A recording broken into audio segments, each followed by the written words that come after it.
Fast, focused, and fearless. Here's everything you need to know as you jumpstart your day. I'm Pauline Verzosa. Former Senate President Mig Zubiri said he was shocked and dumbfounded after learning that Senator Ronald Bato de la Rosa voted to oust him. In his resignation speech, Zubiri thanked de la Rosa for sticking with him until the end. Recall that de la Rosa was crying while Zubiri was delivering his resignation speech. After finding out that de la Rosa is one of the 15 senators who voted to oust him, Zubiri said defending de la Rosa cost him his Senate presidency. Hinakap mo pa yung asawa ko. Di ba? Parang, wow, ba't nyo pa hinakap ang asawa ko? I'm in shock. But, sige lang, ganun talaga ang politika, di ba? I mean, there's no permanent friends, only permanent interests. Medyo masakit. Masakit. Okay lang. In his defense, De La Rosa said he really wanted to side with Zubiri. However, he made a pact with senators from his political party, PDP Laban, that they have to side with majority votes. Napaiyak ako dahil for me being a good soldier, ang gusto ko sabihin kay Mix doon is, sorry boss, I failed to win the war for you. In this case, nangyari silang dalawa talaga ay nag-decide na sumuporta kay Senator Jesus Cordero. Ako ay naiwan. I want to stay with ayaw ko sana. Pero yun nga, may usapan kami. Senate Minority Leader Coco Pimentel said he had no idea that an ouster plot against former Senate President Mig Zubiri was brewing. In an interview with 1PH sa Totoo Lang, Pimentel thought the ouster plot was kept under the wraps properly.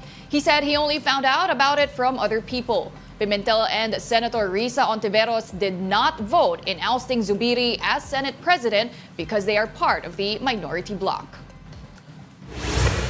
Hindi ko naramdaman, kaya kinailangan akong i-inform. Kasi ang ibig sabihin ng ramdam is na informally nalaman mo eh. Yes. Hindi ko nalaman, kailangan ako sabihan na merong mangyayari. Pero nalaman ko na beforehand, mga sa weekend ko nalaman, tawag-tawag, so marami nagtatawagan, ganyan parang so ibig sabihin nun, magaling din ang pagkatago ng kilos kasi hindi ko nga naramdaman eh. Kasi kailangan pa ako sabihan eh. Former Senate Deputy Majority Leader J.V. Ejercito says external factors led to Senator Mig Zubiri's ouster as Senate President. Here's an excerpt from his interview on The Big Story. They keep denying it though. All the other half of the Senate keep saying it has nothing to do with the PIDEA hearings. What do you know, Senator? I mean, just last night we were talking to Senator Jinggoy about it, and he said no. Well, I would say I'm a witness. I'm being one of the deputy majority leader. I'm part of the leadership. I am in the Senate. I'm the first in and the last out. No, being the deputy majority leader, I'm always on the floor. I would say that most senators are satisfied with the handling and the leadership of Senate President Mig Zubiri. Even our minority leader, Coco Pimentel, speak out that he said that he was satisfied and even praised Senator Zubiri for being fair. We also did speak with Senator Amy Marcos, also back in March, where she said something curious. She said the pressure versus Senate President Zubiri was coming from the outside. Does that statement make sense to you? I agree with her that it is indeed in external forces, powers that be probably, or the other house, I don't know, maybe a collusion. But definitely for senators, some senators to turn their backs and to change their minds, all of a sudden, the House of Representatives leadership assigned talking heads who were relentless in attacking the Senate. No, ever since the heat of the conflict during the PI in the Senate as an institution. So I would agree with Senator Marcos definitely that there are outside forces that were really responsible in this leadership change. it started with the PI because the House leadership at the time were really persistent and determined to go through with the People's Initiative. And from what they perceived, that with the current leadership or composition of the Senate, that it has no chance of making it or passing in the Senate. That's why they really they were bent on pushing PI. So now I would think that the last hot issue was the PIDEA hearings under the Committee on Public Order. That's why we think that it's probably because of that it really cost the presidency of Senator Zubiri, because apparently he failed to stop this series. But as I mentioned earlier, Gretchen, Regina, Sean, the Senate, it's 24 republics. We do not do that. We do not dictate upon our members. It's up to them. We give them the liberty on how they would handle their respective committees. The person who called the other senators that they couldn't refuse because he or she was very powerful. You can't name names, I understand that, but can you just confirm, was it someone from the Senate or external then? External. Okay, thank you. I have no idea who, but this person just said that somebody that they just cannot say no to. The Philippine peso has dropped to its lowest level against the dollar in almost 2 years. According to the Bankers Association of the Philippines, the peso opened Tuesday at 57.97 and fell to 58.20, and by 11 a.m. closing at 58.27. It's an 18-month low and just 1 peso shy of the all-time low. Bangko Sentral ng Pilipinas Governor Eli Remolona attributed the decline to a strong dollar, noting the Federal Reserve's indication of a delay in interest rate cuts. Remolona added that the central bank would step in when necessary to smoothen excessive volatility and restore order during periods of stress. In the big story last night, Security Bank Chief Economist Robert Dan Roses attributes the weakening of the Philippine peso to the trade gap and potential policy changes by the BSP. Well, that's true, no? We're observing a strong dollar, but it's not just the strong dollar. While the US dollar strength remains a factor, we have a trade gap as well to contend with. So that also contributes to the peso's depreciation. So trade gap, which means import are outpacing exports. So that means locally, there's more demand for dollars so to fund those activities. So that actually also contributes to the weakening of the peso. Also, there are other domestic factors. President Bongbong Marcos attended the Indo-Pacific Business Forum in Taguig on Tuesday. In his speech, Marcos emphasized the country's commitment to sustainable economic growth through the Indo-Pacific Economic Framework. He also highlighted clean energy, digital transformation, and supply chain resilience. The president called on foreign investors to leverage reforms in investing in the Philippines.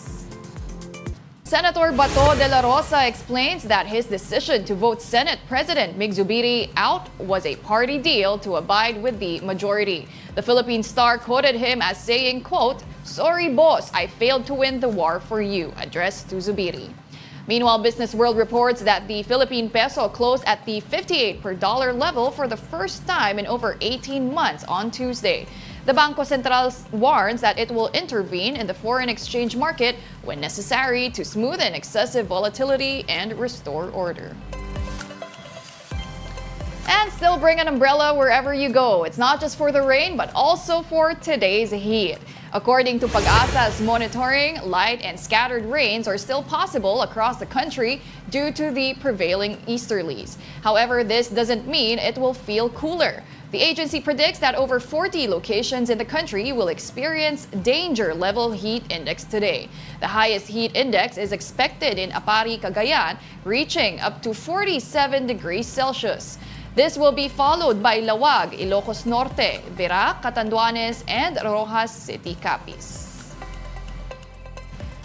Agricultural damage from the strong El Nino has surged to 9.5 billion pesos, affecting more than 175,000 farmers and fisher folk, according to the Department of Agriculture. DA reported yesterday that rice is the hardest hit commodity, accounting for 4.6 billion pesos of the total damage. Corn and high-value crops have also suffered significant losses, estimated at 3.17 billion pesos and 1.65 billion pesos respectively. The DA has provided 8.59 billion pesos in aid to affected farmers through the Rice Farmers Financial Assistance Program, along with 600 million pesos in agricultural inputs and equipment. Pag-asa, on the other hand, reports that the El Nino phenomenon is weakening and expected to transition to neutral in June. Batangas State University is now cultivating tilapia alongside lettuce using aquaponics. This sustainable farming and aquaculture method is becoming more efficient with the help of artificial intelligence. At para bigyan ng mukha ang balita, Mobile Journal, Francis Orsio. Sa mga plantito't plantita po dyan, alam nyo bang advanced na rin ang pagpapalago ng halaman ngayon? Gamit kasi ang artificial intelligence o AI, mas mapapadali na ang trabaho at pwede mo pang sabayan ng pag-aalaga ng tilapia. Ibinibida ngayon sa Batangas State University ang level up na pag-aalaga ng tanim na lettuce at tilapia na kung tawagin ay aquaponics. Parang sistema lang ng hydroponics kung saan pinalalago ang halaman kahit walang lupa. Pero ang siste sa aquaponics farming, ang tubig na ipinangdidilig sa lettuce ay mula sa water tank ng mga isdang tilapia. At ang pataba o fertilizer sa mga lettuce ay ang dumi ng isda. Yung waste ng isda nga po ay ginagamit as nutrients ng plants. So from there po, nabubuo yung aquaponics system or ina-balance ng isda, balance ng plants at saka ng bacteria sa water. Pero kung iisipin, matrabaho ang pag-monitor sa ganitong sistema. Bukod kasi sa pinapalago mo ang mga lettuce, inaalagaan mo pa ang mga isda at binabantayan ang kalidad ng tubig. Dito na naisipan ng mga eksperto mula Batangas State University at Turbulent Drip Sales Incorporated at pinondohan ng Department of Science and Technology ang paggamit ng Artificial Intelligence o AI. Instead na bantayan natin yung aquaponic systems to maintain the balance, si AI na ang gagawa nun. Doon naging innovative yung ating approach.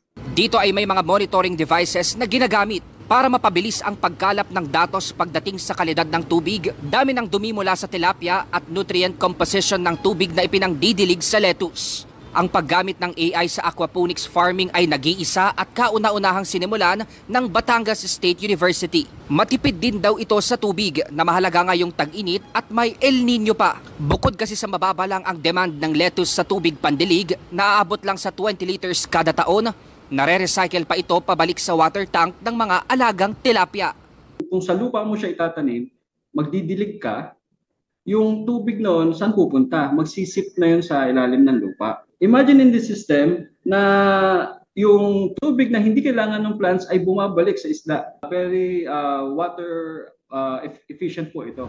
Sa ngayon, hindi pa po binibenta ang mga naaning lettuce pati ang alagang tilapia dahil bago pa lang ang proyekto. Pero sabi ng mga eksperto, kung ikaw ay plantito o plantita, pwede nyo ring subukan ang aquaponics farming sa inyong bakuran. Mobile journalist Francis Orsio po, hatid ang mukha ng balita. And those are the top stories of the hour. Join us later at 9 a.m. as we continue to monitor the day's biggest stories. I'm Pauline Verzosa. We are One News.